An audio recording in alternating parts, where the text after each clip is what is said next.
everyone, old school Pokemon here, back again with podcast episode number 8 with Catch 'em All Collectibles, Dan. We were just talking, but it feels like it's been forever since our last podcast. A lot has happened the past 2 weeks. How are you doing tonight, Dan? I'm doing really well. I didn't have nearly as much going on as you, but for some reason it did still seem like a long 2 weeks to me, and I'm really excited to have another chat. Yeah, no, should be a good time for sure. Got a lot to talk about within this episode. A lot of questions this time around, which is awesome. We're still going to answer everyone's question.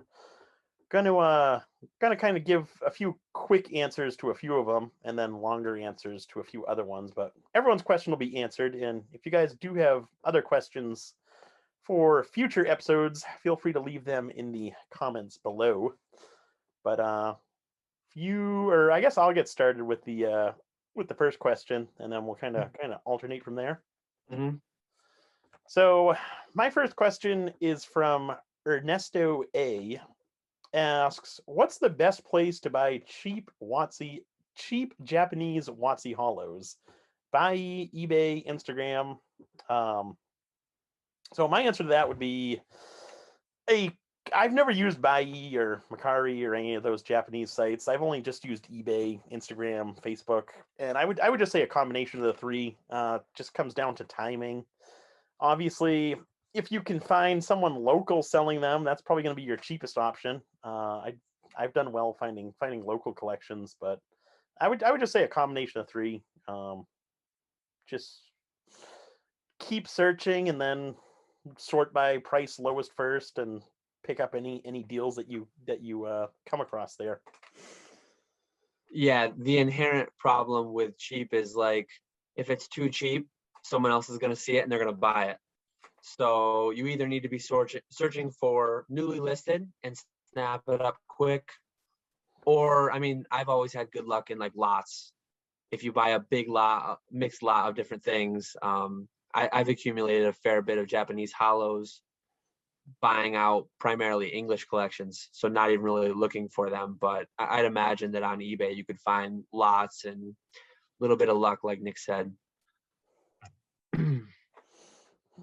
I had a question from Island Hustle.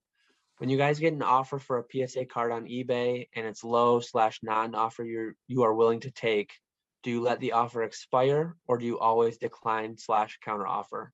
So I don't know about you, Nick, but I always have, I say always, but almost always have a auto decline set up. So say I'm listing a card for 1,000, say I'd take 850.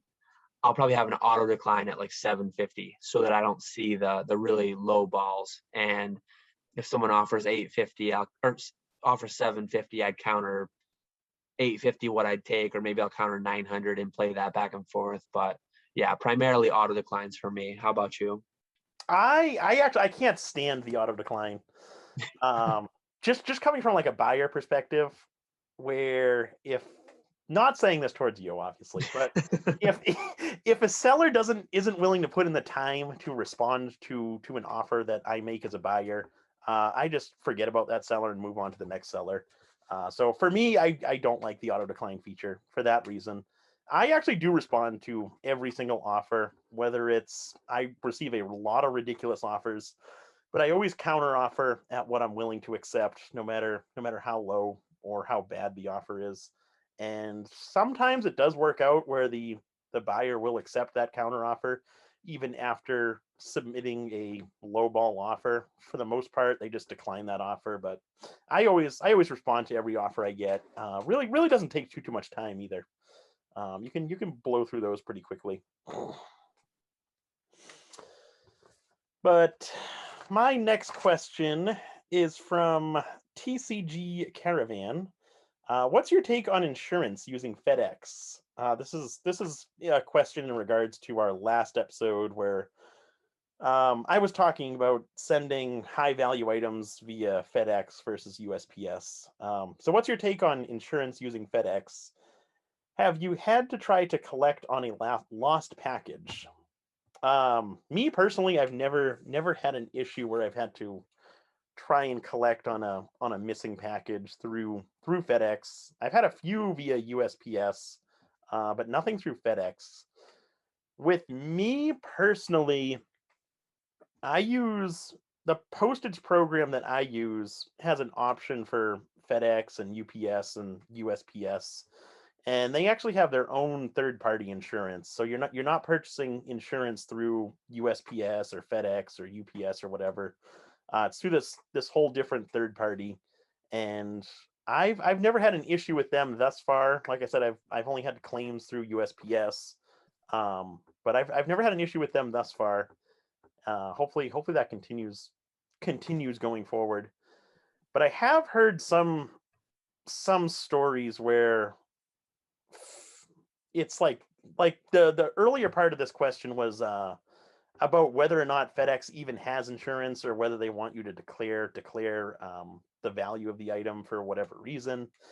And that is a mystery to me because I've heard conflicting opinions on whether or not FedEx actually does offer insurance and pays out if packages are lost, or whether they don't offer insurance at all. So I really am not sure on that one.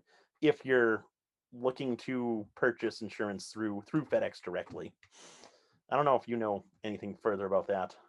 I'm not 100% sure of this, but I know that something like this came up on E4 before, and I think FedEx has a limitation where they won't insure collectibles for over 1,000. Okay. So if you try to insure for higher than that, they may take your money and you may be insured for that much. But then if a claim ever came up and you describe the contents as collectibles, if you're not following their terms and conditions, their fine print, you may find that the insurance you've been paying for however long has never really been there. So be careful with that and just make sure you read the fine print. Yeah. Personally, I don't really use FedEx often. I did 2 extremely high value shipments to PWCC, and I used their prepaid, fully insured FedEx overnight labels for 2 6-figure packages. I would never have shipped those myself through FedEx just because I wouldn't have been able to get insurance for that high. Yeah. I do, whenever I ship anything over like 10 grand, I use USPS registered. You can insure up to 50 grand for relatively cheap. I do have kind of a dealer insurance policy that theoretically covers a relatively high amount for packages as long as I use signature confirmation through either FedEx, UPS, or USPS. But I've never had a package with signature confirmation lost. So theoretically, the insurance is there. I'm kind of being redundant when I ship with USPS registered insured. But at those values, I can't afford to lose $10,000 to $50,000. So no, absolutely not. I'd rather theoretically be double insured than try to collect and find out that my insurance wasn't what I thought it was. Yeah, exactly. So Cardboard Origins was my next question, and they asked, what are each of your 3 favorite cards of all time?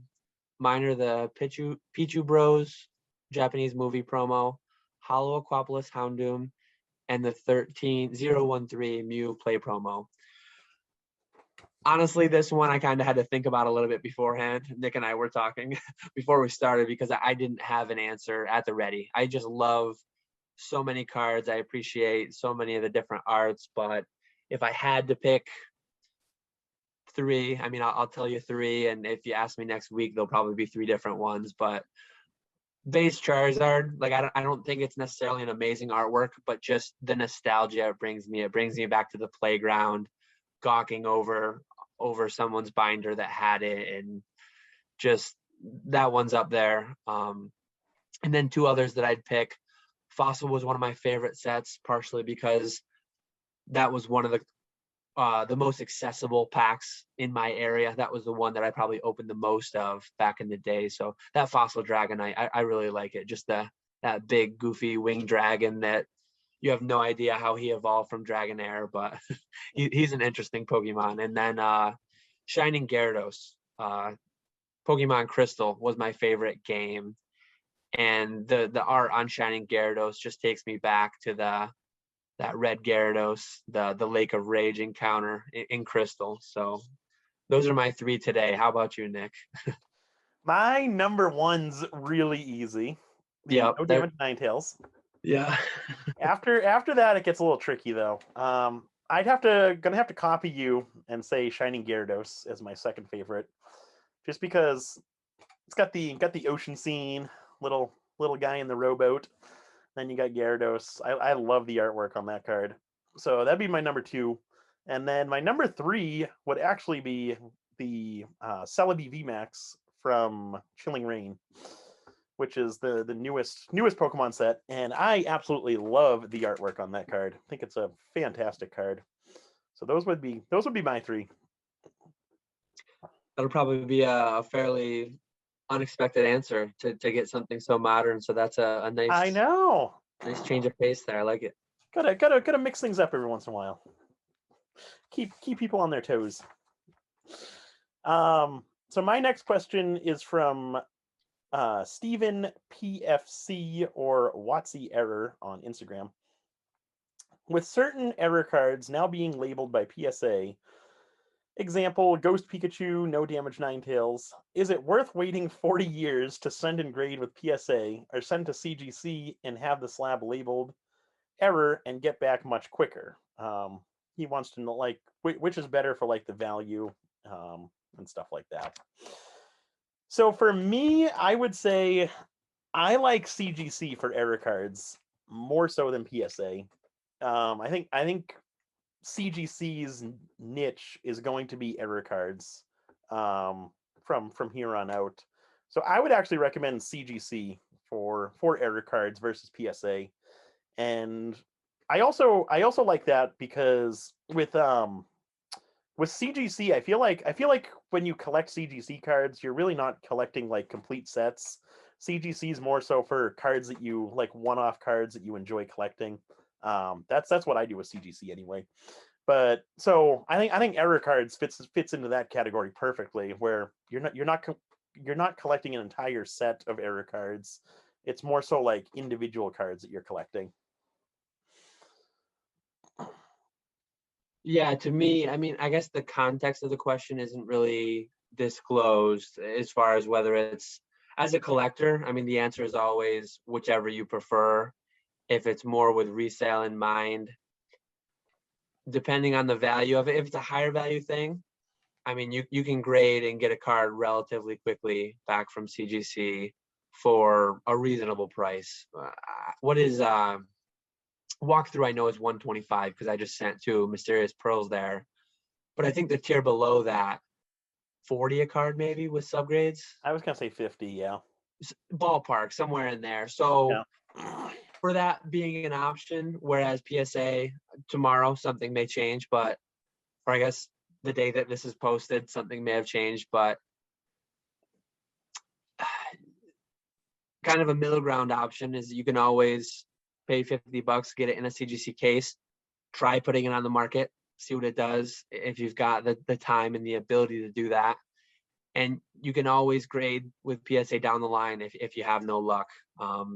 Sometimes people seem to treat grading as if it's like a final act, like it's an irreversible option. I'm picking up a lot of different grading companies slabs. I'm just buying the card, and down the line I can sort out who I want to ultimately grade it with if I want to change it up. So I guess that's my answer. Kind of it depends. So Daniel C asked, for PSA and CGC, is it always the best idea to claim the maximum declared value for a tier? And if it is, what is even the point of them asking us? Do the amounts secretly affect turnaround times or something else important? It all seems unnecessary. So I'll address the latter half of that question first. The point of them asking is solely for insurance purposes. when you sign on that line to send in your submission, when you're agreeing to their terms, what you put on that line is theoretically the maximum amount they will reimburse you for that card, if it ends up damaged or whatever. Funny enough, I have thankfully it was just a non-hollow centret, but they pinched this one in the slab when they were encapsulating it, and I think it was going to be like a 9, and it went down to a PSA 4. So I did that through a middleman, so I'm not even sure how that works out, but they probably will credit me the $5 I declared it at, and then not charge me for the grading fee. But yeah, so I guess the answer to the first part of that, you should definitely claim. I mean, if it's a mint card, I always try to claim roughly what it would be worth in PSA 9. Impossible to guess, because when you were submitting cards last July, you didn't know that it would take a year to get them necessarily. You don't know what the values are going to do. But I guess a small consideration for what you claim it at is the way they charge for return shipping. They kind of bracket certain price ranges, associate with certain return shipping costs. So, I mean, you might be able to save 10 or 20 bucks on your return shipping if you stay in one tier or whatever. I submit pretty much everything these days through middlemen though, so I'm not even like individually listing out my values of each card. I don't know about you or your thoughts on that, Nick. Yeah, I'd agree with everything you said there. I started using a middleman for my submissions too, which just makes the whole process a lot easier. But before that, I would always just declare at like a rough value of what the card would be worth, and if it was like a mint condition card, what it would be worth as an 8 or a 9. Um, so I never you don't want to max, like, say, like the bulk tier is like $100 per card. You don't want to just list every card as $100 unless every card is actually worth $100, because all that's doing is you're getting charged more for the return postage with the shipping. And I don't know how it would work if you did submit a claim. Like if something did happen, would you get that whole $100 back, or would they investigate it and see that you're submitting this $5 card declared at $100? Would they actually reimburse you 100, or would there be some like investigation to that? I don't know how that would work. I really don't know either. But yeah, I would just declare it whatever the card's actually worth in the condition, versus just declaring the maximum amount is what I would say. So my next question is from Retrograded. What do you think the effect of grading companies evaluating booster boxes would be for boxes from various eras, both in terms of price and potentially fleshing out pop reports? What else might happen, and is it even possible? I personally don't think it could happen in the future. I don't think it's going to happen anytime soon, just because of people have already had this conversation about grading booster boxes. And I know I forget the name of the company, but there's some company that grades older sports card boxes. Um, but with the WotC wrapping, from what I've heard anyway. So this one company grades older sports card boxes, but with Pokemon, with the WotC wrapping, it adds like another layer of something that you have to authenticate, which makes it a lot tougher to. Which, if that company did start grading Pokemon boxes, it would put liability on them. So it could happen at some point in the future. I don't know if it will, just because it is really tough to 100% authenticate these booster boxes and say for certain that they are legitimate, especially when you come to like first edition base and Shadowless base, where you have that clear wrapping. It makes it a lot tougher Mhm. to completely authenticate those. But it would be really nice if at some point some company came along and started grading and authenticating these boxes. I think to further answer some of the questions, I think pricing would dramatically increase on those graded boxes, because you'd have a whole condition scale now, where certain boxes are mint condition, certain are excellent condition, or whatever.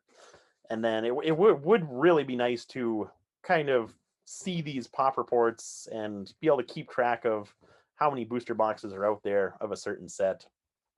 But I don't know if it'll ever happen. What do you think on that one? Yeah, it's really tough. BBCE, Baseball Card Exchange, they're the ones who they wrap old sports boxes, mostly like wax boxes, I think. I've heard a lot of people talk about this, kind of theorize what it would look like, what might happen. Some people have said, well, maybe they'd actually take off the wrapping, open it up, verify that it's all legitimate, maybe weigh, make sure the 12 heavy packs are there, and then wrap it in their own thing and certify it. I know, like, the box that Rusty sold to Logan Paul for that last box break, that was actually, Rusty had a little bit of concern about it, I think. So he opened it, checked it all out, and then he sealed it. Like, he sealed it with a sticker, signed his name on it and whatever. Maybe something like that could exist, but then you're gonna have a lot of purists, or whatever you'd call them, that they want, I mean, they would value that less. They would want the original manufacturer wrapping. And there's just so many questions, and honestly, they're above my pay grade, I guess. I'd be completely guessing. I could see where there could be a really big premium coming on some of them, but in a way too, like, I think I've heard people throw out crazy numbers as to how many boxes they think exist. I mean, some people think that like 10 to 20 base first edition boxes exist in the world. I've heard that number, and this was a few years ago. How many have been opened since? And in a way, it could almost negatively affect prices of certain sets when you see, I mean, if people saw like 50 graded first edition boxes, then they might think, wow, there might actually be like 300 out there if 50 have been graded. So I could see it increasing the prices in a way. I could see it almost dampening the prices in some ways, but if and when it happens, it'll be really interesting. I never something that I'd be a customer for. I don't think graded No? box. No, not me. Boxes are made to be opened. For me, it would depend on how they grade them. If it was something like what Rusty did with his first base box, where they actually took the seal off and checked the packs and all that, I wouldn't like that, because I like it. It would have to be intact. It would have to be something like what Wada does with video games, where they encase the whole game in the original packaging, or in the original like the cellophane or whatever. Mhm. It would have to be something like that for me personally. I just worry. I mean, I've heard that all packs that go through PSA for authentication, they actually go to that guy down at BBCE. And I don't know if you remember, but a couple of years ago, I mean, I don't know how widespread it is, but there are confirmed instances of PSA graded packs having been resealed packs. I would just forever worry about that. And I guess if you tie in like a financial guarantee or whatever, that goes away. If you ever cracked it, you just do it on video and then get paid out theoretically. But yeah, to me, sealed product is just so hard to keep and sit on, because I just think about what's inside. Definitely an interesting question, though. Interesting thing to think about. That is, yeah, for sure. So my next question was from Mihaly S. No idea if I said that right. Sorry if I didn't. But do you have an opinion on if there were less Shadowless cards produced than first edition base cards produced? I actually meant to go look at the pops before I answered this question, and then I forgot. I believe the Shadowless Hollows are all across the board. I think they're graded less than the first edition base, right? Largely, that would be due to the value, just because there's less graded. I think a lot of people see that the pops are lower and they think, well, there's less of them. Population report is also to some extent a popularity report or a value report. I mean, cards that are more valuable are more likely to be graded. Cards that are more popular are likely to be graded. So I would say that I would fairly confidently say that there's a lot more Shadowless cards than base first. What a lot means, I don't know exactly, but multiples more. I think that when base set first came out, they theoretically had a desire. I think there's chat logs somewhere for the first edition to be like a 10% of the total print run, right? Yep. Theoretically, I've seen people kind of theorize, well, maybe it's a 9-to-1 ratio between Shadowless and first edition because they printed all the Shadowless and then they just stamped 10% of them, and that's where you got your. And then Unlimited came after for several runs. Mm-hmm. Whether that's true or not, I don't really know. But Shadowless, you got to think that, I mean, some of the hollows, your Ninetales, right? It's a fair bit more common, especially because it's in the theme decks. Yeah, exactly. Where first edition, aside from a champ, there were no first edition theme decks.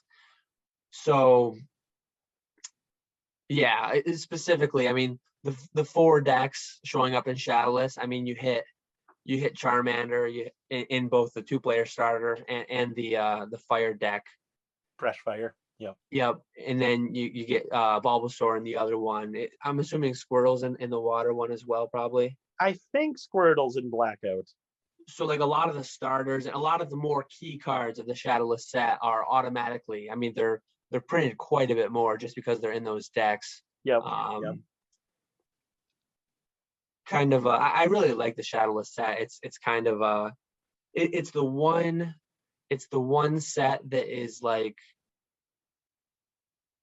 different in its own way, because like all the other WotC, Neo Revelation first edition is just Unlimited Neo Revelation, same card design, same everything except for that stamp.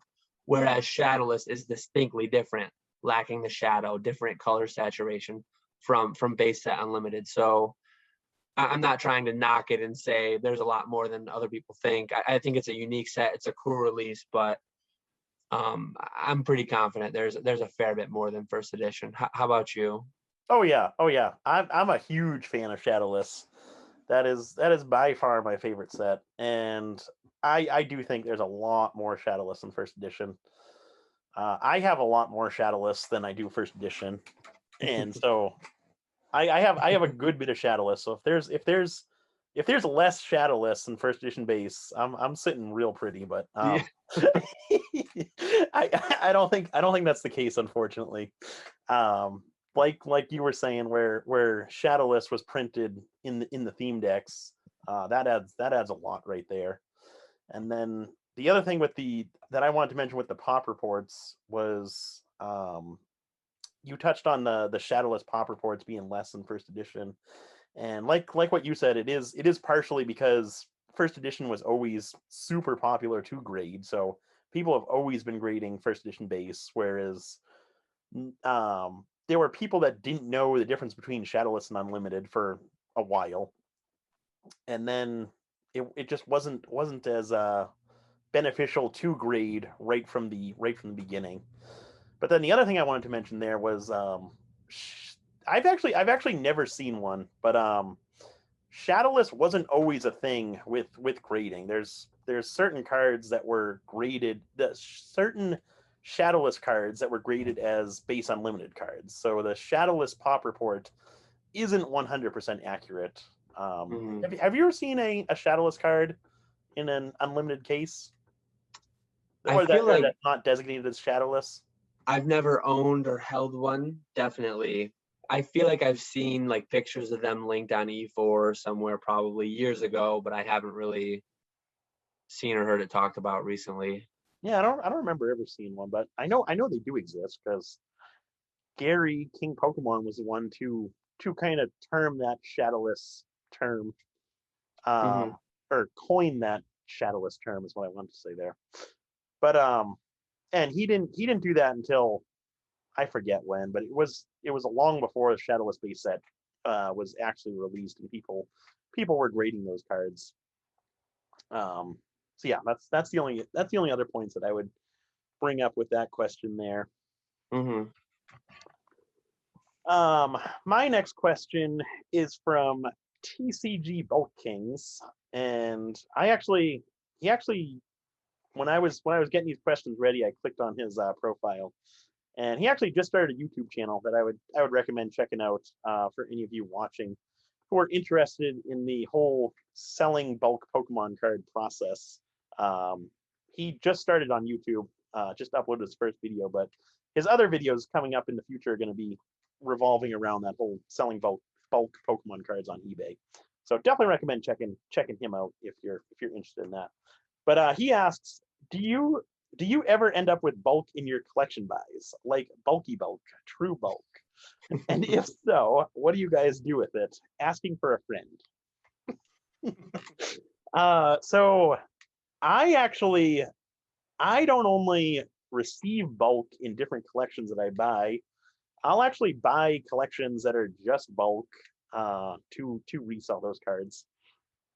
Not so much with modern product. I haven't gotten into buying modern bulk, but like I did a big purchase where I purchased Diamond and Pearl through Heart Gold Soul Silver bulk, and then always WotC bulk I'll purchase. But I typically just sell everything individually on eBay. I've started getting into selling on the Troll and Toad Evo program.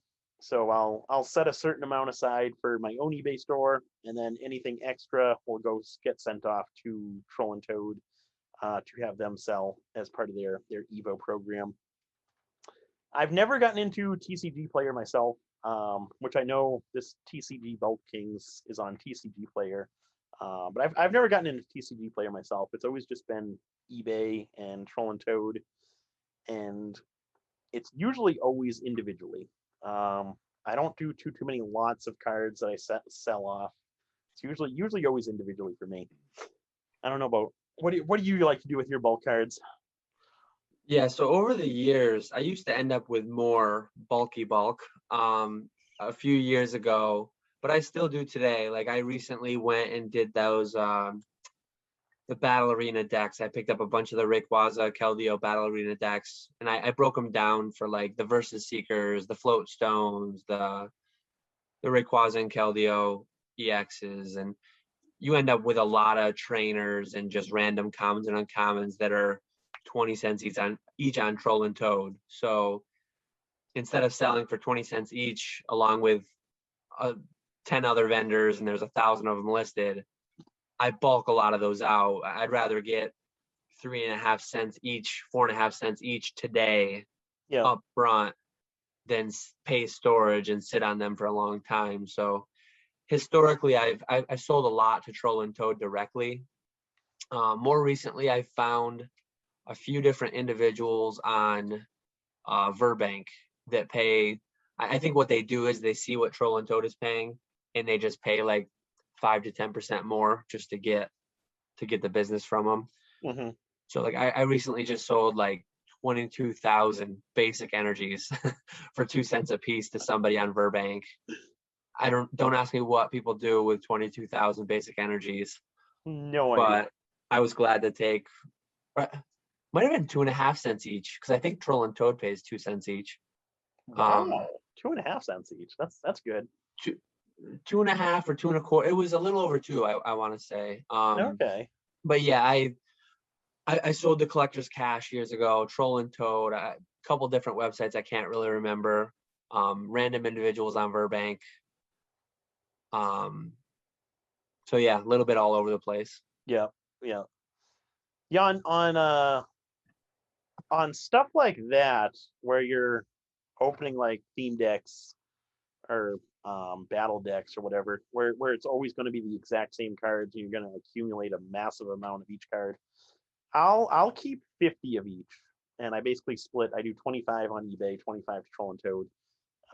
And then anything over that amount, I just sell off as bulk. So I guess I do sell off as bulk occasionally. But Mhm. I do keep some of everything just to kind of build up my inventory and have those cards available for whenever someone wants to come along and buy them. Yeah. So the next question came from Promo Hunters, and I kind of paraphrased the question, but just for context, this was asked by someone from Australia, and it was kind of with a resale mindset. So, opinion on sending some of your lower tier cards to grade with these new pop-up grading companies. I know here in Australia we have one long-term grading company, and a few have popped up over the last couple months. I'm sure every country has something similar happening. Does it make sense to send your cards that were originally set aside to grade, but because of the wait time and shutdowns of the big three companies, to send to these new or lesser known companies to gain a small premium above the raw price? So for me, I kind of think the answer is yes. I do intend when I have more time to try a couple of these guys out. I am very much someone who buys the card and not the grade or the grading company.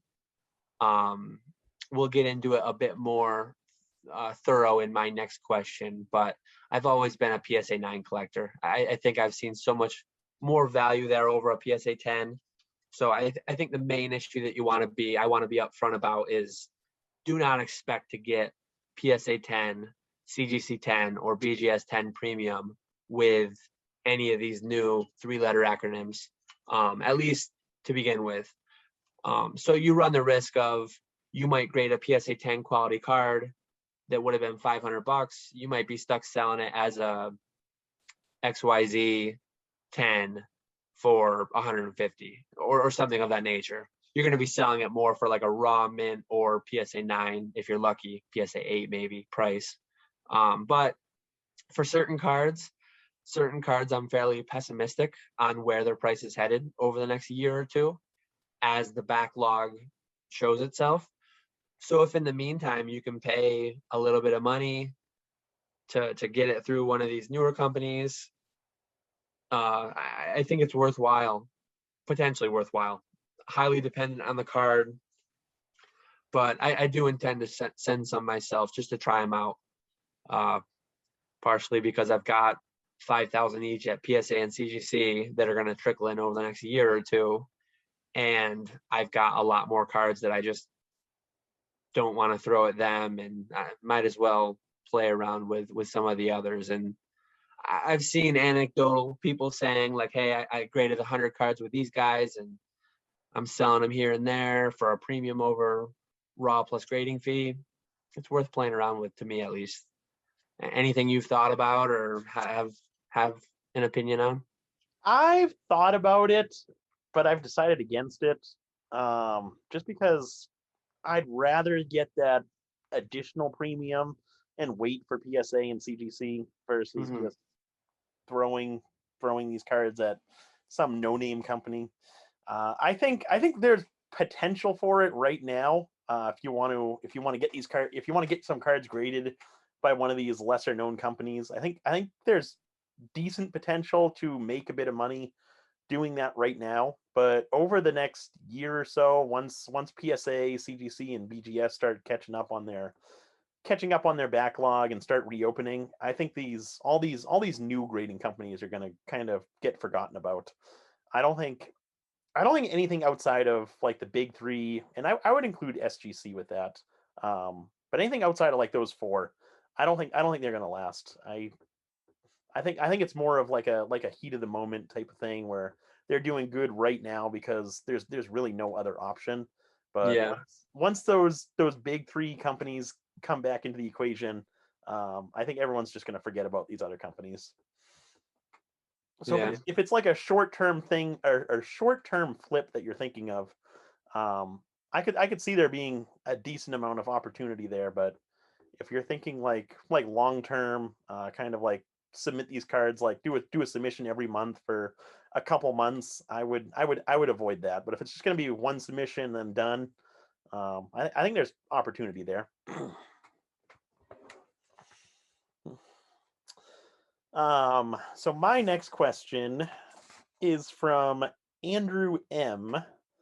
And he asks, if and when PSA opens back up to a reasonable capacity, will you continue grading with CGC? If so, how will you differentiate what you send to PSA versus CGC? Is CGC is or will CGC be destined to be labeled as a low-end label? So that's a good question, actually. I will. So hopefully PSA will reopen at some point here. But when PSA does reopen, I personally think I'll definitely continue grading with both PSA and CGC. I think I'll continue my original strategy, which was to send error cards and modern cards into CGC, and then all of my WotC stuff into PSA. Just because I think, like I said, like I was saying in a previous question, I think CGC is best for like those one-off cards where you want that one card from the set versus you want to collect that whole PSA 9-10 set. So that's why I stick with I'm going to stick with the error cards and the modern cards for CGC, and then WotC stuff, higher end stuff will keep going to PSA until at least until CGC kind of further establishes themselves and gets a better foothold in the market with their pricing. Because right now it is lower than what you could get out of that same card in a PSA holder. So I do think I think it'll take a while before CGC does kind of get out of that lower end label type of company, but I can see it happening in the future. It's just going to take time, is what I think. Mm-hmm. For me, I think we're so far away, years from any of these companies being any semblance of normalcy to what they were a few years ago. A year or two ago, even. I'll keep up to speed on what's happening and any developments, but I think there'll be a place for both CGC and PSA for my the way I do business personally. And to me, as far as my collection goes, being able to grade cards for so much cheaper, especially the high end ones, the CGC label gets so much hate, and I think it's undeserved. I mean, if I've got a card that I know I'm going to keep for the long term, I mean, resale value right now, PSA, hands down. Just especially if it's going to get a 10 at PSA, and then you're comparing to a CGC 9.5, the resale value is just astronomically different on a lot of cards.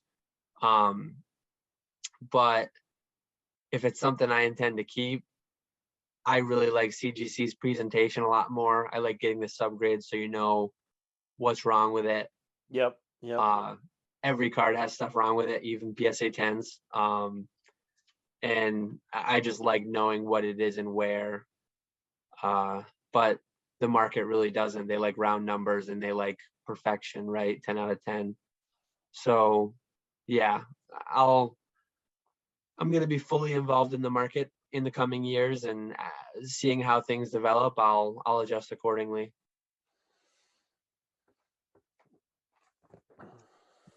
Next question is a long one, so I'll probably do a bit of paraphrasing, but Max B had an interesting question about condition rarity that I alluded to in the previous question. But it seems like PSA 9s carry the most value considering risk reward, but going for PSA 10s is still common amongst collectors and investors. I love a PSA 10 as much as the next guy, and sometimes they'll buy a 10 over a 9. But what they're getting at is they pick out one card specifically, a PSA 10 Jungle Snorlax. They sold for $1.5K recently, and a 9 is $200. Funny enough, they mentioned I sold myself both a 10 and a 9, and it was about 14 or 1500 and 200. So in future years, as pops get flushed out, and these cards become less available, do you see the price gap between 9s and 10s widening or narrowing? There's many 9s that could be 10s and vice versa. Is that deviation amongst grades significant enough to impact things in the future? Sometimes you get a harsh grader, sometimes you get lucky, etc.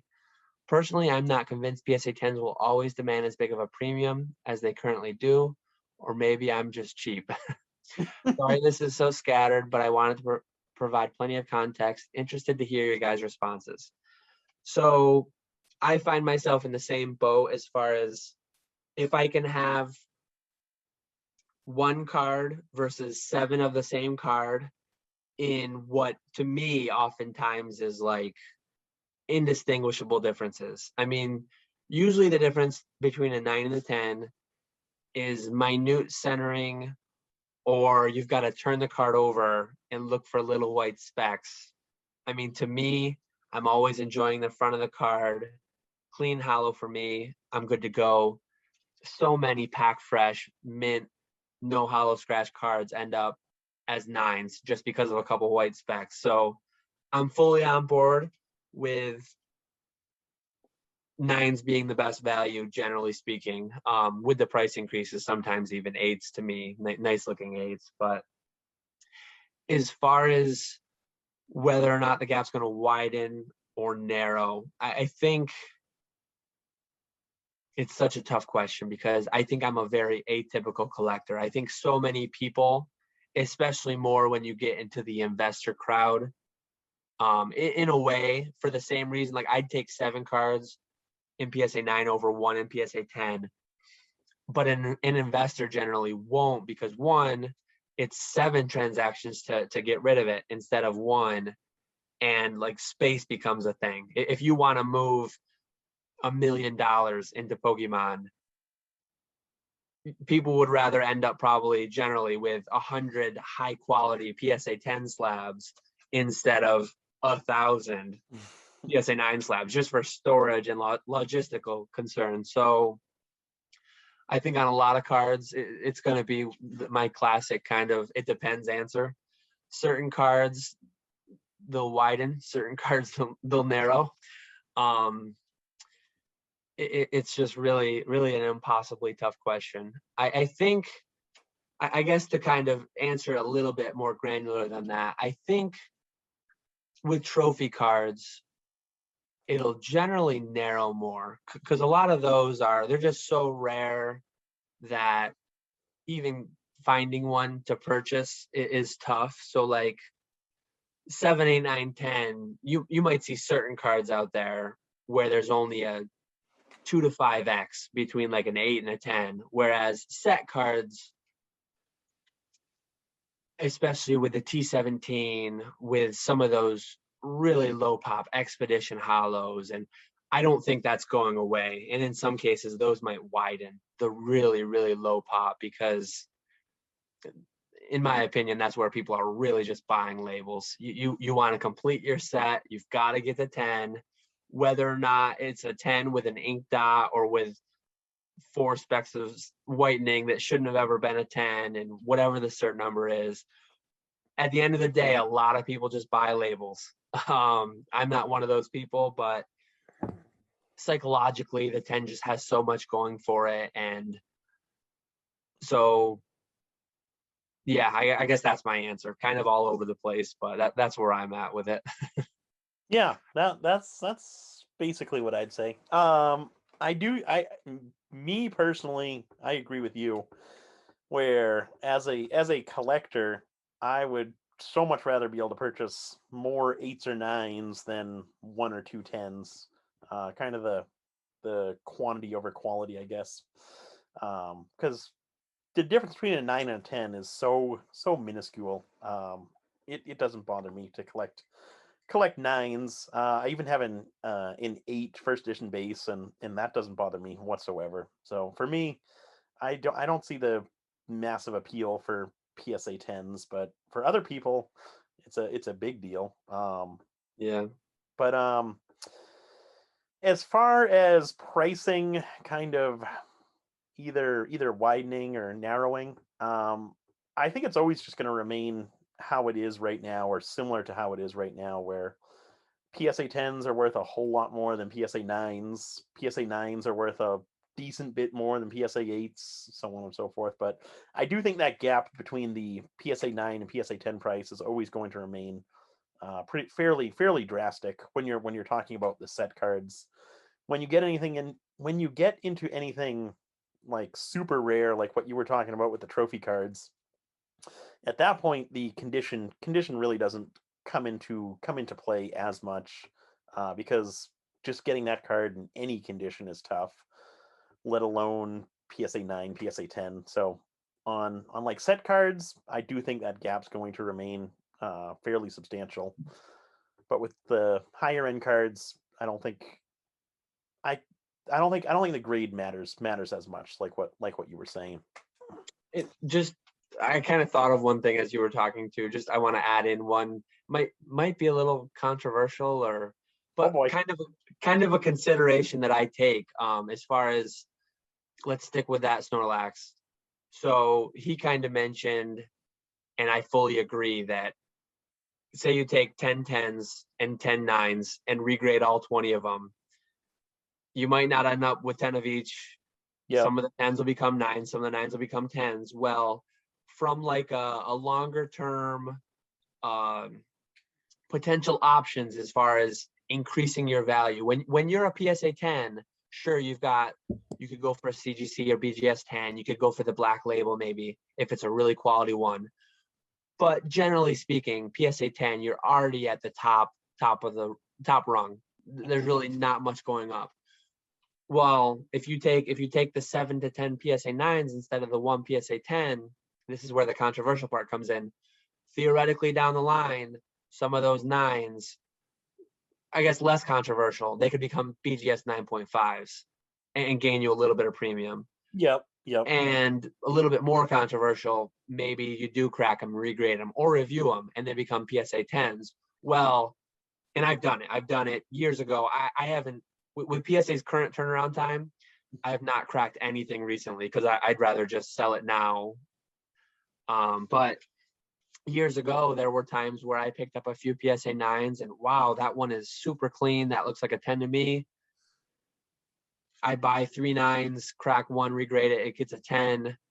Well, now I performed a lot better with my 3 PSA 9s than buying one PSA 10 I would have done. And so that becomes a thing. I mean, if you're in this game for the next 10 years and you buy 7 quality 9s, 2 to 5, 10 years from now, you can regrade 1 or 2 of them and maybe end up as 10s. So regardless of what the PSA 10-9 split did, if you end up with a PSA 10 and a handful of 9s versus the 110 that you could have bought, well, you've performed a lot better regardless of the price. That is true. That's a good point there.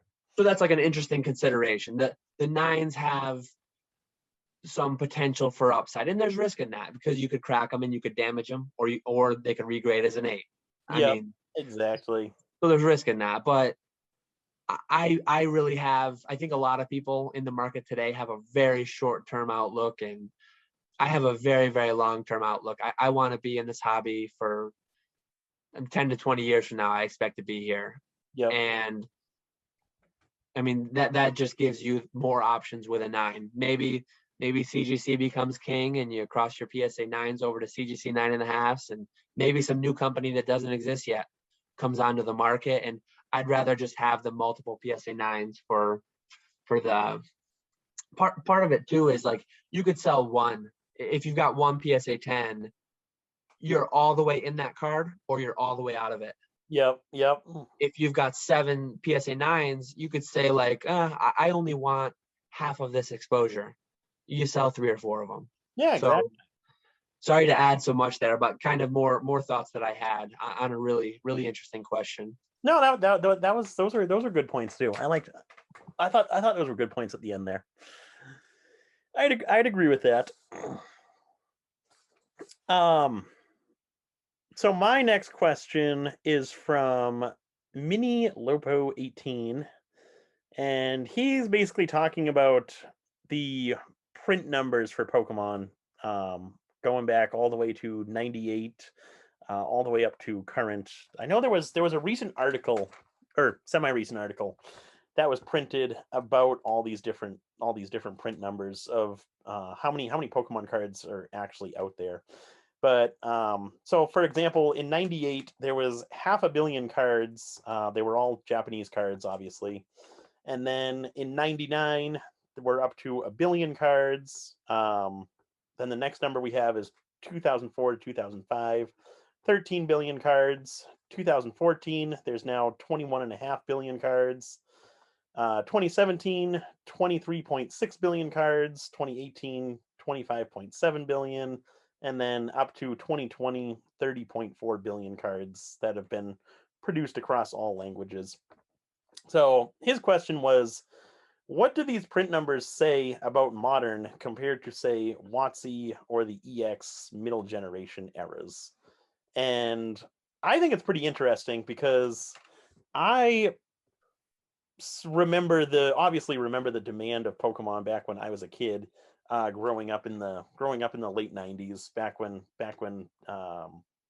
WotC sets first started with the original base set and moving through Team Rocket and all that. But there was a huge demand for Pokemon back then. But I think there's an even larger demand for Pokemon right now in today's time with these new modern sets, because the amount of cards that they're printing today compared to back in '98, '99, 2000, they're printing a lot more cards today than they were printing back then.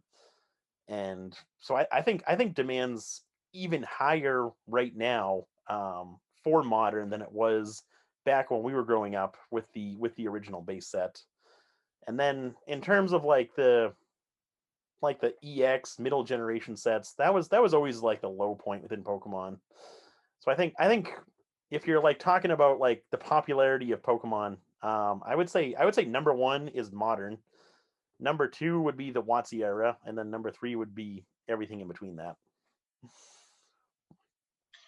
So for me, I generally agree. I think I actually did a little bit of work on this a couple of years ago, and I posted an article on E4.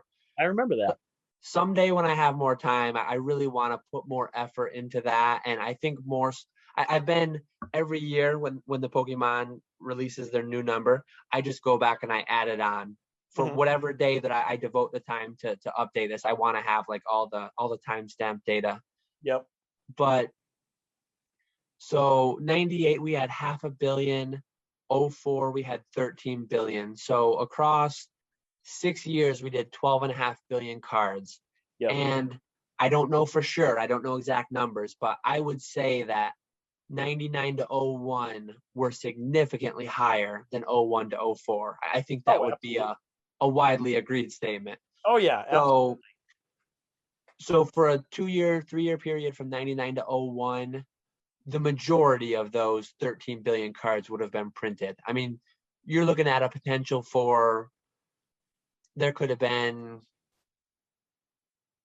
yeah, I guess that would put it kind of on par. I mean, 3 to 4 billion cards a year in those 2 or 3 years, potentially 4 or 5 if it was significant. Um, and I think those target sets would be base jungle fossil, to some extent rocket, and then I would include Rocket. Yeah. yeah, and then it dropped off a fair bit to gyms, and then it dropped off significantly more with Neos, significantly more with E series. Yep. Whereas in recent years, if you look at the 6-year period or 5-year period from, sorry, I guess we only have a 3-year period from 17 to 20, you're looking at 6.8 billion cards.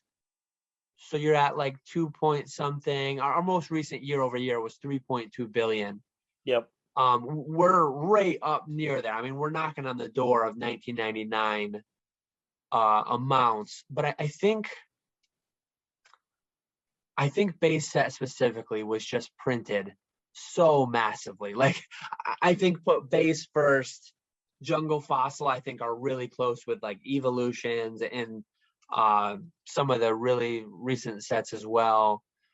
I really do. In the next few months, I'm going to get back into that article that I wrote and flesh it out more. But nobody can argue with the numbers shown, because you look at the 04 to 2014, 8.5 billion cards were made over 10 years. Yeah. So you're looking at less than $1 billion a year during EX to Call of Legends, Heart Gold, Soul Silver, Diamond and Pearl Platinum, all those. Significantly less cards were made, but there's significantly less popularity. I mean, that significantly less cards were made for a reason. Yeah, exactly. And I think that 20 years from now, you're going to have just 70 more sets, 500 new species of Pokemon. Like, are they really going to stand out in any way? Like, I personally would longer term, I would bet on those mid-era sets before I'd bet on like today's modern, just because they won't necessarily stand out any more or less, but there's just an order of magnitude less cards. See, if we're talking, But not to get too far off subject, but if we're talking 20, 30 years from now, I would bet on these modern sets versus that mid-era set because you have less cards that were printed back then, but you also have less collectors that were collecting back then. Whereas you have a ton of collectors that are collecting now, meaning you have a ton of kids that are collecting now, and the ones that are going to be getting back into Pokemon 20, 30 years from now, they're going to want to go back to the sets that they collected as a kid, which are these ones that are coming out now. the main thing scares me is everyone's closets and everyone's warehouses and all is sealed. And yeah, I mean, we could do a 5-hour podcast on this topic alone, but I think the very, even though it was printed significantly more, I think the WotC era is always going to kind of be like the golden era. Even though it was printed significantly more than those middle eras, I would choose WotC over anything else. Even though right now, in many ways, it's getting kind of hit the hardest with the current downturn. Mm-hmm. But yeah, it's a really interesting thing to think about and look into. But it is for sure. When you start looking at it, I mean, 25th anniversary this year, when you start looking, extending out another 25 years, there's just so much uncertainty. There's going to be so much more. I mean, every current set out now is going to be that many years older, and we're going to double up the number of sets that exist theoretically. I mean, hopefully we make it strong to the 50th anniversary, and there might be 10 years from now, there might be a lull deeper and lower than what it was 10 years ago. 15 years ago. We have no idea. I mean, so yeah, it's really hard to say what might happen, but as with everything else, it's really fun to think about and talk about. Oh yeah, absolutely. No, I love trying to figure out, like, look at those numbers and trying to figure out how many cards were produced of each set and all that stuff. Like that thread you made a long while back. I actually remember that thread that you posted on E4, getting into the print numbers of each set and all that. In some of the specifics, like the thing that I was mainly after was like how many chase cards. I think I made completely, like, very rough, not complete guesses, but like mostly guessing. Yeah. Some of like the Team Rocket Returns, Gold Stars, there may have been low tens of thousands of each Gold Star printed. And how that hits certain people, I think some people would think like, oh, there's only 1,000 of those each printed. And that number is just like unrealistically low. Mm-hmm. Some people might think, oh, it's a set card. There was 1 million of those printed. I think my number was within an order of magnitude either way. And I kind of want to work on refining that more, but I think that's super interesting. And then to see, like, I don't know that it was 100% legitimate source, but there was a source somewhere that said that 2 million 2-player starter sets were printed. 2 million 2-player, wow. And the numbers that I roughly estimated, obviously that would be 2 million Machamps. Yeah. But the numbers that I roughly estimated, I think as far as like base, I think I had figured hundreds of thousands. Or was it close to 1 million maybe of each base hollow as well? Like 1 million Charizards, 1 million, somewhere in there. I mean, yeah. a lot of them. Very, very large amount. These are big numbers. I mean, and then look at Oh yeah. look at these new sets. Look at these pop reports: 5,000, 6,000 PSA 10, Darkness Ablaze VMAX Charizards. Yep. So once I do revisit that and kind of I can tie in some of the current pop reports, and it'll be a fun exercise, I think. But Oh yeah. yeah, really common but very interesting question. It's on everyone's mind. I don't think we'll ever know the true answer. We definitely never will. It'd be nice. I envy like early Magic, the fact that they have some of those numbers, and we both have a little bit of experience in like coins. Yep. Coins, you know the mintages. You don't know what survived over the years, but you know the mintages Yep. of every date and mint mark, and I really like that. Oh yeah. But it's I like interesting. that a lot. Interesting this way too, though. Just the mystery of it all. No, I don't like the mystery. So I actually have one more question, and that's it for me. You didn't have any more questions, right? We answered, yeah. Yeah, we got all mine. So my last question is from John P. He actually sent me an email, and I never got back to you, so I am so sorry about that. But I'm reading your question now. But he's basically talking about how he was an avid TCG player from 2000 to 2004, winning some of the battle zones and some tournaments at Gen Con back in the day.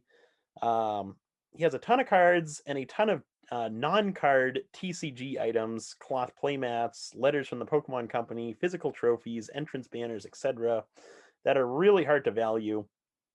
So he's wondering if there's any value associated with the non-card TCG related items that he has and that are out there. Stuff that's a little bit harder to value and doesn't come up for sale very often.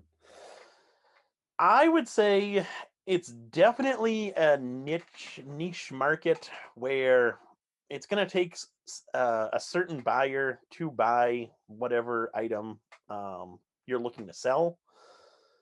However, it does definitely have some value, and some of those items can have a lot of value depending upon what it is and what tournament it's from, so on and so forth.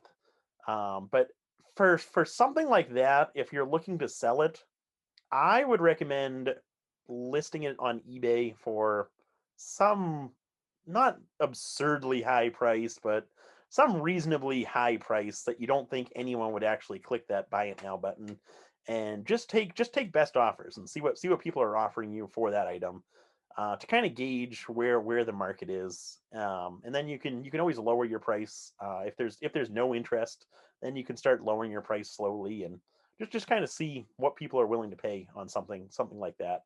But I would say there's definitely some good value depending upon what you have.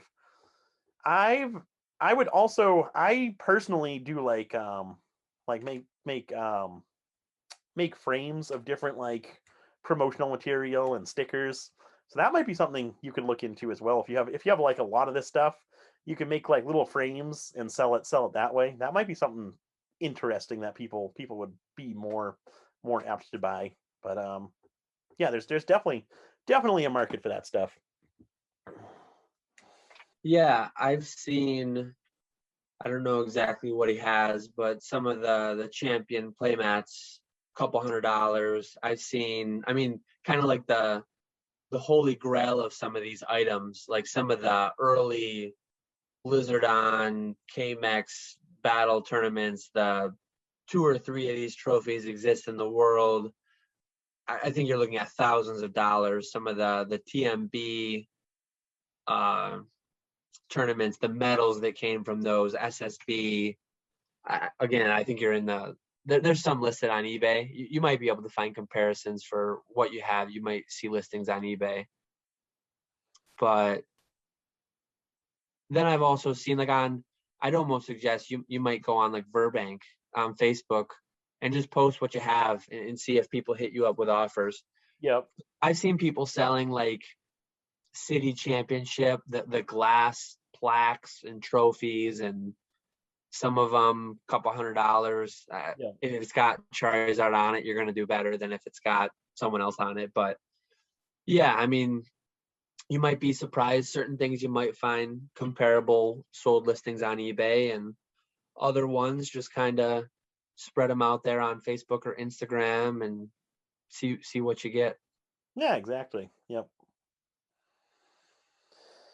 Well, that is all the questions we had for episode number 8.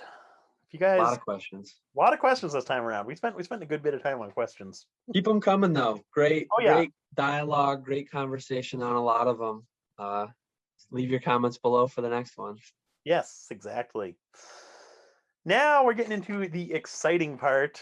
We've already talked about this a little bit, but this past weekend, I was actually down at Collecticon in Texas. So I figured we'd kind of start off by talking a little bit about that, and then move on into the 25th anniversary news that we heard late last week, I believe. Yep. But yeah. So first off, with the Collecticon, we already kind of talked about this a little bit, but I'll be doing another video, or I'll be doing my own video, kind of giving a breakdown of the sales that I had at the event, and then my costs that were associated with that event. But so I'll be talking about that in a whole nother video. But overall, that event was an absolute blast. Had a great time. Me and Gem Mint Pokemon were there with one table, so we each had one display case, and I really wasn't sure what to expect out of that event, but it was just such a good time. Met a ton of people, which was awesome.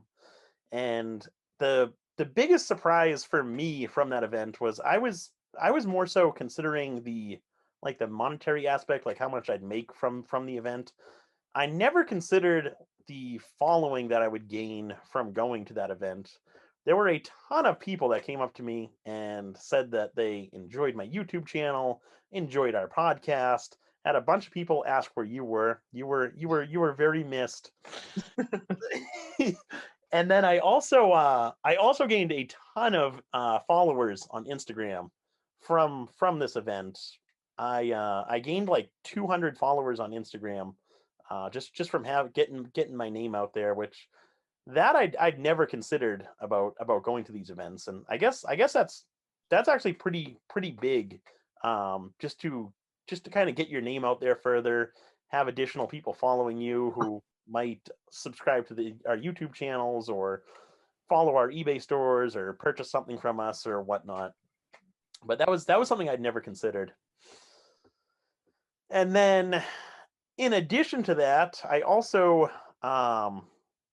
did a little networking, I guess you can call it, with the people from Whatnot, which is also something I'd never thought about with going to this event. So I was able to meet the head of TCG at Whatnot, and we talked about me selling on Whatnot, and I actually got set up with a seller account on Whatnot to start selling. So I'm gonna give that a shot, and hopefully that'll go really well. But that's also something that I never considered about going to these events. So I definitely learned a lot, and I definitely think it's more important now to actually go to these in-person events and kind of make it a priority to go to these events, versus just having an online presence where nobody ever meets you. I don't know if you have anything to add on to that, but Yeah, unfortunately, as you said, I didn't go. I don't anticipate making any events this year, but next year I do intend to go to Worlds, and I intend to try to make at least a few of the bigger events each year going ahead. But yeah, different circumstances globally and what's going on, and just family things, and it's not in the cards for this year. But going to 2 past Worlds, going to the collectors event at Hartford a couple years ago, really great experiences, meeting so many cool other collectors. Networking is huge in any business, even whether you're a business or just a collector. getting your name out there. You're the No Damage Nine Tails guy. You've got the podcast, and you meet new people.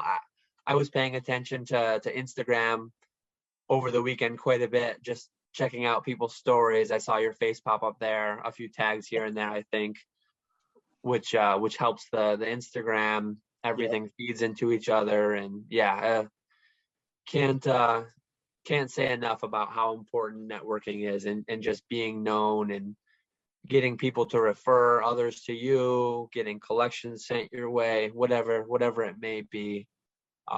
Really valuable. And then on top of it all, just a great time Oh, it's an to absolute blast. meet like-minded people, the same way we're talking now, the same way I love this, just because little, if any, people in my real life, my day-to-day life, care about Pokemon very much. So Yeah. just to talk with other passionate people deep in the hobby is just a really great time. So yeah, I didn't go, but next year we'll be hopefully doing some in-person recordings That'd be of cool. There we go. this podcast, and kind of being present at these events together. Yeah, exactly. No, definitely. Looking forward to that. They're planning for 4 Collecticon events next year. I don't think there's going to be any more happening this year, but they're planning for 4 next year, so that'll be good. Have to try and make it to a few of those. Yeah, hopefully. I mean, we're pretty close, relatively close, both in the Northeast. Hopefully, we'll get something kind of our way that would make it a fair bit easier. Oh yeah, definitely. Yeah, because that was the biggest pain for me, was having to fly down. It was kind of rough having to fly with all my stuff that I brought. Was not a big fan of that. Yeah, I didn't really ask you this before, but I kind of was curious. I guess I'll put you on the spot. But did you find, because you've attended events as an attendee solely, whereas you attended this as a vendor, did you find any, like, did you almost feel tied to your table a little bit too much, like you couldn't go out and do certain things? Like, how do you feel about that? Like, taking business out of it, did you just feel like you didn't get to experience or meet certain things? Any comments on that? I definitely did feel that way slightly. I liked having the table, making those sales, being able to make those connections with different people. Whereas if I was just walking around and talking to different people, nobody would really know that I'm old school Pokemon unless they watch the channel. But with having an actual table, I had a huge banner that said old school Pokemon right on it, so people were able to make that connection a little bit easier. Yeah. But I did feel like I missed out on being able to walk around and see what everyone else had available, make any purchases for myself that I wanted to make. It was me and Gem Mint Pokemon at the table, so we did share the space and watch each other's stuff so that we could walk around a little bit. But I didn't really want to walk around the whole show and spend hours walking around while Gem Mint Pokemon watched my stuff. Yeah. For obvious reasons, but so I did feel like I missed out on that part of the show, which was a little disappointing, because I would have loved to have been able to walk around and talk to all the other vendors and stuff. But I think overall I enjoyed being a vendor more so than just being a spectator or person that's going to the event. Because you do get to really the only thing that you're missing out on is walking around and seeing everyone's stuff. After the event's over, everyone's hanging out in the hotel lobby or going out to dinner to get drinks, whatever. So you're able to hang out with everyone still afterwards. It's just that during the show part, you're kind of stuck at your table. Yeah, I know with like Worlds, there's no vending to begin with. They don't allow it. So I remember breaking off with different kind of groups, doing a little bit of sightseeing in both Nashville in 18 and then DC in 19. Getting us lost on the way to the on the way to the mint. Yeah. That was my bad. But Yeah, you definitely just kind of, I mean, obviously world, it's not a consideration. You, you just go, you go as an attendee. There's no vending. Yeah. But like at first, my first thought was like, oh, it's cool. He's going to be a vendor. But in a way, I'd almost rather just be our participant, more free to go wherever, do whatever. But like you said, there's pros and cons to each. I think overall, you said you kind of lean towards vending. Sounds like Yep. you'll do that for the next one. I feel like I lean away from it slightly, but like close. I don't know what I'll do whenever I attend one of the next ones. Have to see when we get there, I guess. Yeah, exactly.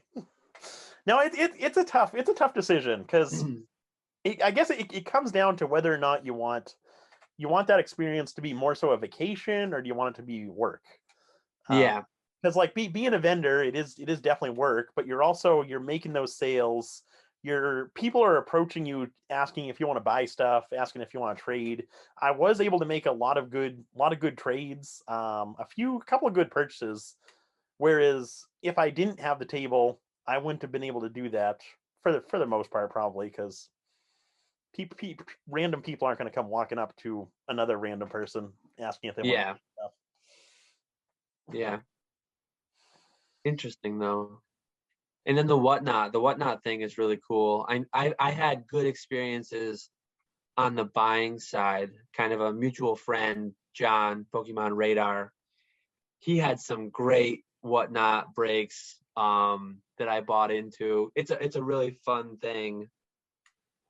The live auction aspect of it, 1 minute auctions, just uh a really cool thing there. And that's exciting that you're getting involved in that.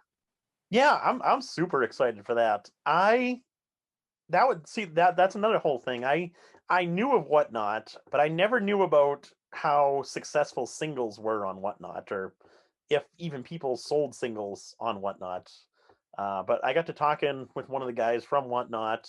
Actually, John introduced me to him, Pokemon Radar, and they were both saying singles are doing really good on Whatnot. There's a lot of people that are interested in buying singles through the app because it makes sense. You're able to see the condition of the card in real time Hmm. versus purchasing through eBay or wherever where you're just seeing stock pictures. So yeah, I'm looking forward to that. Curious to see how it'll go. Hopefully it's fun and I'm able to move some inventory. That'd be nice right there. Yeah. But yeah, before the event, I always thought Whatnot was basically for pack breaks or box breaks, whatever. I really never knew that there was a whole other card side of Whatnot. Yeah, I know for like May, I think it was May, they did that big collection, Yep, yep. all of WotC, every card individually graded, and they auctioned them off. I didn't participate in that at all, but I was aware that it existed. I'll try to tune in depending on the timing of your stream. Definitely interested to see how that goes, and interesting to hear in our next podcast how it went. Oh yeah, definitely. Yeah, no, I'm excited for it. We'll see how that goes. Be sure to I'm assuming it's just old school Pokemon over on Whatnot. Yeah, old school Be, Pokemon, be and sure it'll to be download the app and go give Nick a follow over there and be ready to yes, and tune in. we'll be doing our auction, or I'll be doing my auction. This Saturday at 6 p.m. I'll tell you guys if you've been watching the podcast this far. I'm gonna have a ton of free giveaways since it will be my first auction event. I'm planning on giving away something big is going to be given away to the first person who buys something, just because it's my first sale. So definitely be sure to check it out if you want to win some free stuff and get some cool cards. You got to reward the people who stick around. I don't know where we're at now, but we're over an hour, I would Oh, say. we're easily over an hour. Yeah, I think we might be coming up on 2 hours. This is going to be a long one, but I think it's a good conversation and a lot of good questions. Oh yeah, absolutely. Um, so that's really all I wanted to bring up for Collecticon. Like I said, I'll do a whole other video talking about my sales and all that stuff. But For me personally, I went into Collecticon focused on the sales. After Collecticon, the sales really didn't matter as much to me. If I didn't sell anything, I probably wouldn't be disappointed because I just had an awesome time being able to meet everyone and see old friends. But yeah, so it was a great time overall. Glad to hear that. Yeah, but I don't know if you want to get us started on the next topic, which I am also super excited about.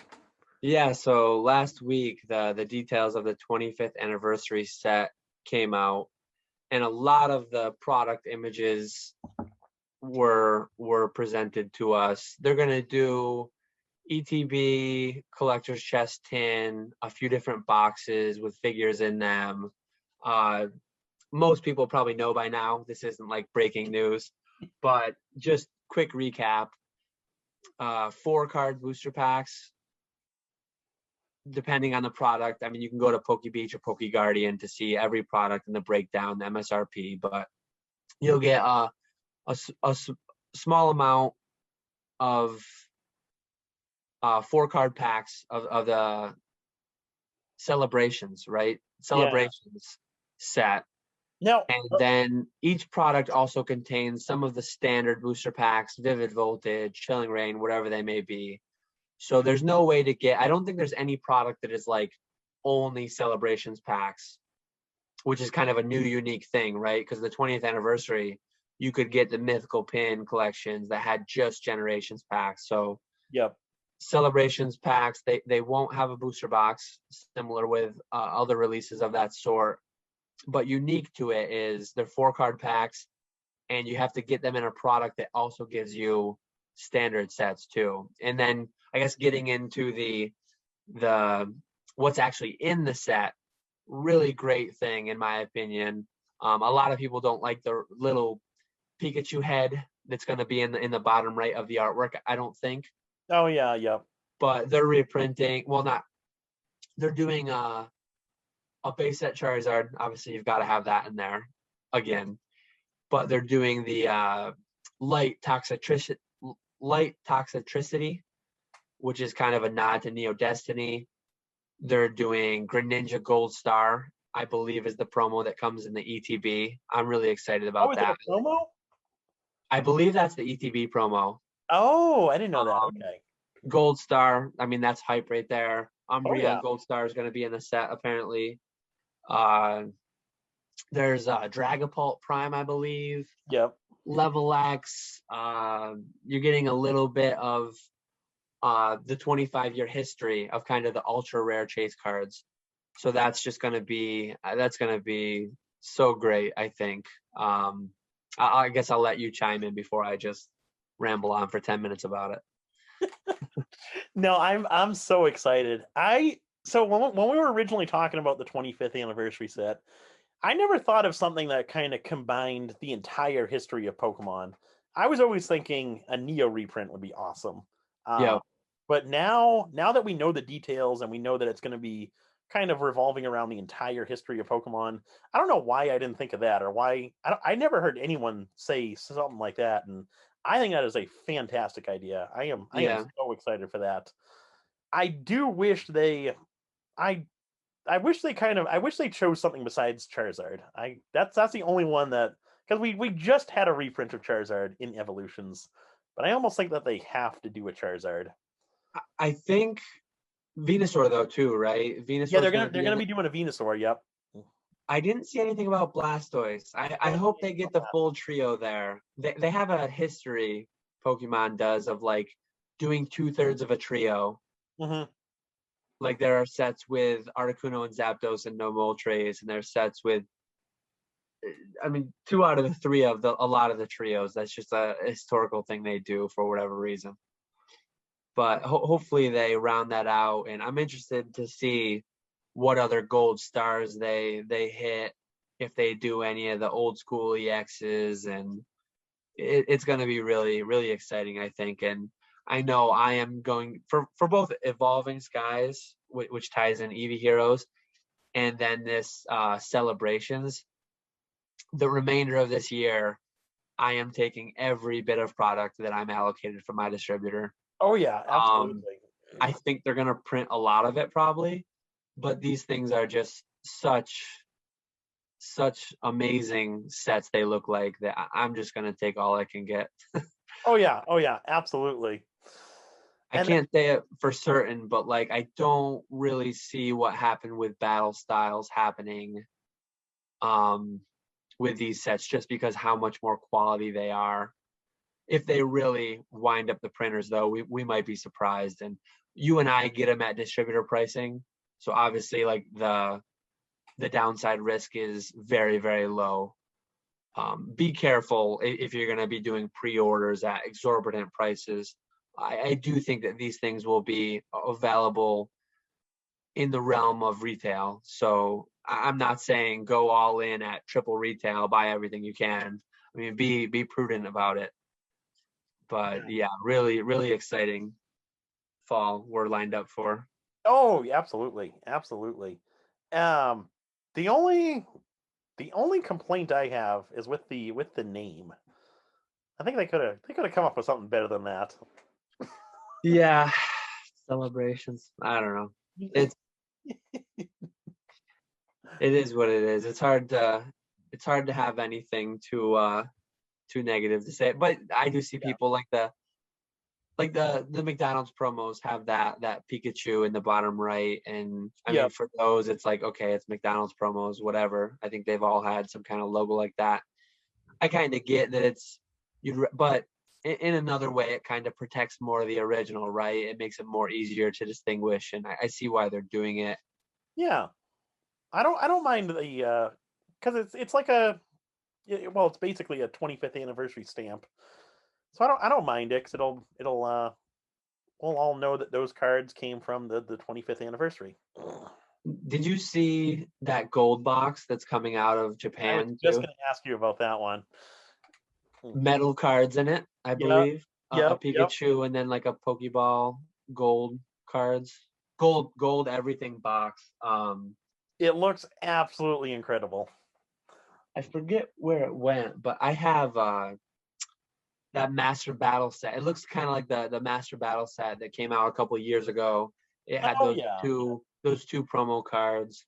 So it's kind of like along those same lines, but I think it's going to be impossible to pick up at retail, but I'll definitely be keeping an eye on eBay, and that might be the kind of product that I mean I don't have distributor access to. I might pay multiples of retail to get one or two because I really like that product. It's really cool. Yeah, you're definitely not gonna be able to find those at retail, but Yeah. that's something that's well worth paying over the retail on something like that. I saw that on Facebook the other day or a couple days ago, and it looks absolutely sick. I can't wait for that. And then Yeah. all the English product as well. It's gonna be an exciting fall for us. Yeah. Yeah, it's been quite the previous year and a half, and the next 6 months look really, really exciting. And Pokemon is just knocking it out of the park on modern right now. Oh yeah, oh yeah. I mean, I'm a WotC guy. I grew up then, and that's where my main that's where all my nostalgia lies. But honestly, like what's going on right now, they're killing it with modern. They're doing such a great job, I think. Oh, absolutely. And I think this celebrations, this 25th anniversary set will make up for there hasn't been too much going on this year. It's like a celebration for the 25th anniversary. I haven't been too excited with anything that they've come out with just yet. The jumbo cards, those are pretty cool. McDonald's cards I never got into, but it's been kind of a lackluster 25th anniversary until now. Yeah, I like those jumbos, and I've actually collected the jumbos. I've always kept a couple of every jumbo promo that they came out with. I always pick up like a case of everything from distribution. Yeah.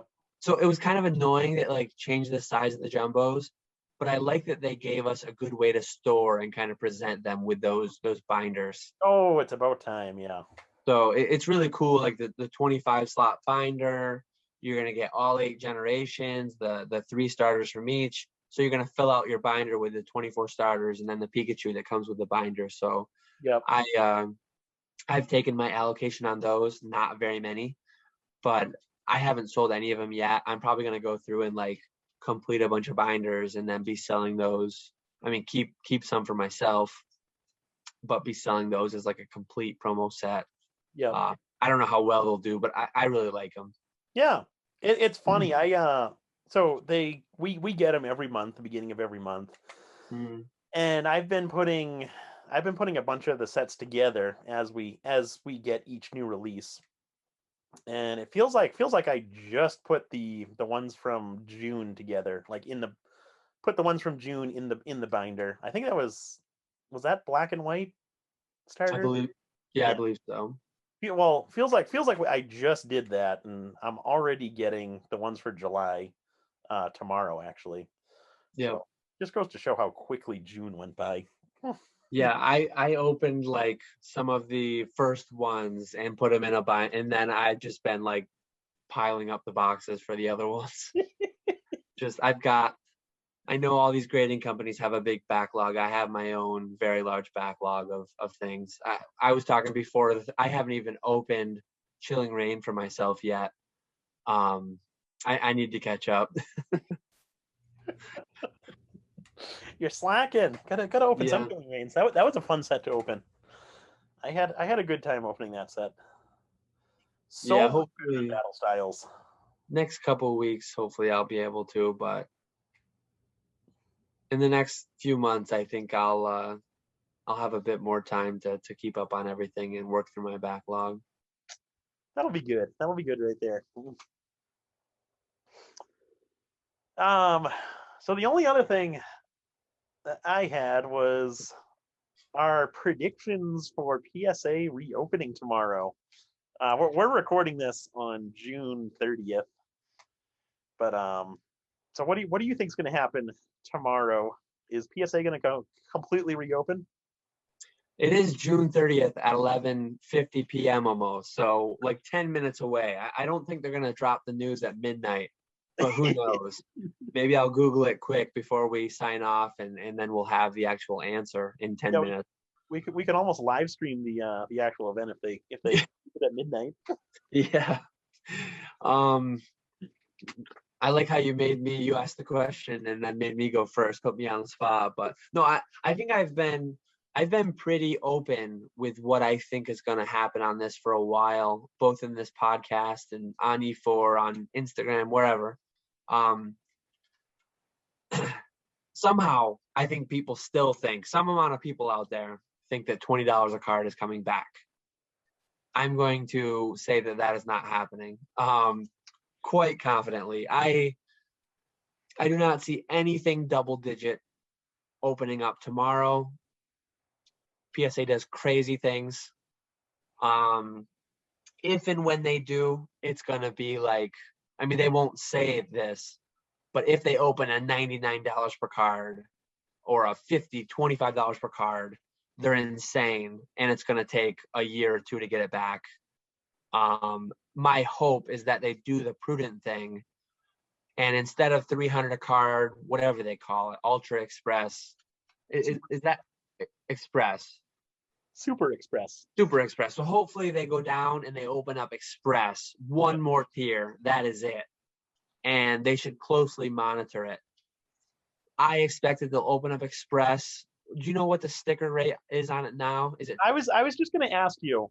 I think they have like a $200 tier and then like a $150, or is that just one? To me, if they open Express at $150 to $200 a card, that's fully what I'm anticipating. Yeah. And I think that that's the only reasonable thing that they can do. 150, honestly, I think might be too low. Like Nat Turner has done a couple of recent interviews and podcasts that people might have kept up on, but he said, and I hope he's telling the truth, that they're going to keep a close eye on, hey, our capacity is roughly 20,000 cards a day. Presumably, with 300 and plus, all that's open now, they're getting less than 20,000 cards submitted a day. I mean, Oh clearly it must yeah, be oh yeah. happening. So when you're getting less than your daily throughput, you're getting through the backlog. If they open up a tier tomorrow and then they get an avalanche of 50,000 cards submitted in the first day or two, they need to be ready to like re-close that down or bump the price up. And I hope they pay close attention. I worry that if it's 150 a card, they might see a week of 20,000 cards a day or more. And maybe it would be an initial surge and then kind of peter out. So maybe leave it open a few weeks and just kind of see. But like if they do something drastic and go 100 a card or less, I am confident that they will get more than 20,000 cards a day for a while. Oh yeah, oh yeah. There are probably single submitters ready to send them 50,000 cards, 100,000 cards if like $50 a card opens back up. So yeah, I guess the short version of it, I predict 200 a card express is the new single cheapest option, and that's all they open. Nothing cheaper. 150 wouldn't be like overly surprising, but I think it's too cheap. I think they shouldn't go under 200. How about you? I wish I looked up what the prices were for each, or even what each of those tiers were. 'Cause I forget. I forget if are there two more tiers above $100, or is it just the one tier? I forget. But I would say I would agree with what you said So there. just interrupt quickly. I just Googled it. So Super Express and up is all that's open now. Yeah. Super Express is 300. So Express is 150. Okay. Regular is 100. Economy is 50. And value is 20. So I guess just to go back on I think they'll reopen Express at a new increased price of 200. Really? Yep. I think they're gonna keep. My prediction is they're gonna keep the same price of 150 and reopen that. Because remember, they already increased their prices before they shut down. Oh yeah, I think Express used to be 75. I think Yeah. everything doubled essentially Yeah. in March. But remember, in March, with doubled pricing, they received more in March than they did like the 6 months prior. So, I mean, I don't think opening Express for 150 would be unreasonable. I just worry that for the next couple weeks, they might go a little bit backwards on the backlog. I honestly think if you open 150 a card, you'll get more than 20,000 a card. Maybe not for a month, like maybe just those first few days, and then it'll calm down. But you can't underestimate sports cards. I think that's a big thing right there is all sports cards. I think Pokemon's still a small percentage of their overall business. Yeah, some new. It's been 3 months now that PSA has been relatively closed, right? Under 300 a card. I guess the day that they closed it, like March 30th or 31st, whatever it was, some big basketball set released. And apparently there's all these like Lonzo Ball rookies that are ready to be graded, I think. And I don't know anything about sports. I don't know how many cards are worth grading for 150 that aren't for 300. But I mean, again, if they were to go down and say like regular is open at 100 and Express is open at 150, I would be shocked, and I think they'd have to backpedal. Yeah. If Express opens at 150, I won't be surprised, but I'm most expecting Express to open at like 175 or 200, slightly increased price. That's interesting. I don't think they're going to do that. Cuz in the one portion of that interview that you were talking about, that podcast with Nat Turner and who was the host of that interview? Do you remember? Sports Card Investor. What was the YouTube? Yeah. I don't remember his name. I don't remember, but that was his YouTube. And Nat Turner was saying he wants to try and not only reopen services, like sporadically reopen services, or kind of do that tiered approach to reopening services. He also wants to lower the prices of the tiers. So he doesn't want to maintain these high prices. he's talking about lowering the prices somewhat. So I think I think they're going to keep that 150, reopen that, and then keep everything else the same for now. And hopefully, as we move forward, they'll reopen more and more tiers, and hopefully lower the prices of those more expensive tiers. Yeah. Yeah, it'll be interesting to see. And by the time this goes live, we may know. we'll likely already know. So it'll be interesting to see if either of us are right. Maybe they'll come out with some new remember right out of the pandemic closure, they came with that $7.50 a card special. I mean, I don't remember that. No, where was I during this? the The Pokemania special. yeah, Yeah, that was I do remember that. just imagine they come out tomorrow and they're like, yeah, $20 a card, quarterly special. Just like take the backlog from 2 years to like 10, just load them up. No, I don't think that'll happen. I wish it would, but I don't think so. One other interesting bit of data, just since I think we're nearing 2 hours, we may as well like round it out to 2 hours. But looking at their live complete through dates as of today, what is the Express complete through date? Actually, okay, here it is.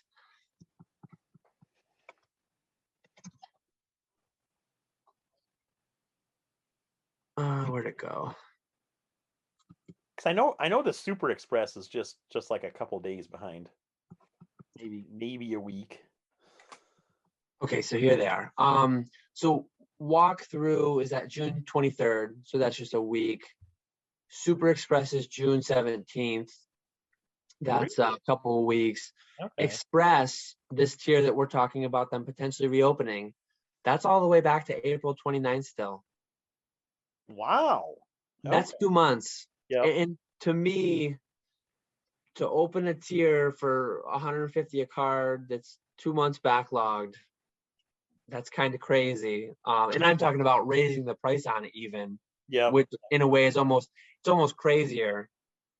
But I would make the argument that it's less crazy because at $200 a card, they're going to take in less than they would at $150 a card.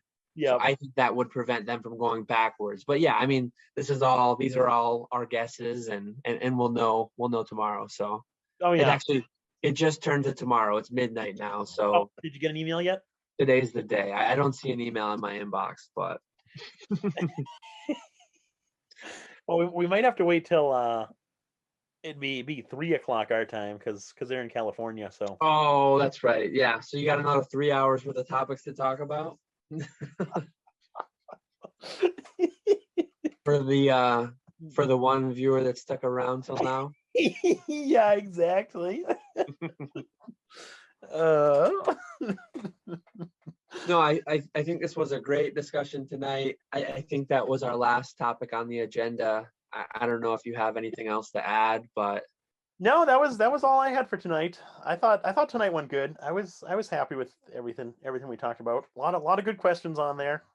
Yep, super exciting things on the horizon, as has been for a while. So it's gonna be an exciting second half of the year. Yeah, definitely. Well, it's always fun talking to you. I was looking forward to this one because, like we said in the beginning, feels like it's been forever since we've done one of these for whatever reason. So yeah, and we I think we went to a record duration for episode 8. So I think so. Thanks everyone for watching, and thank you especially to anyone who is stuck around and hearing this message. Yeah, thanks everyone for watching. Hopefully you enjoyed, and we will see you on the next one. Yep, we'll catch you all later.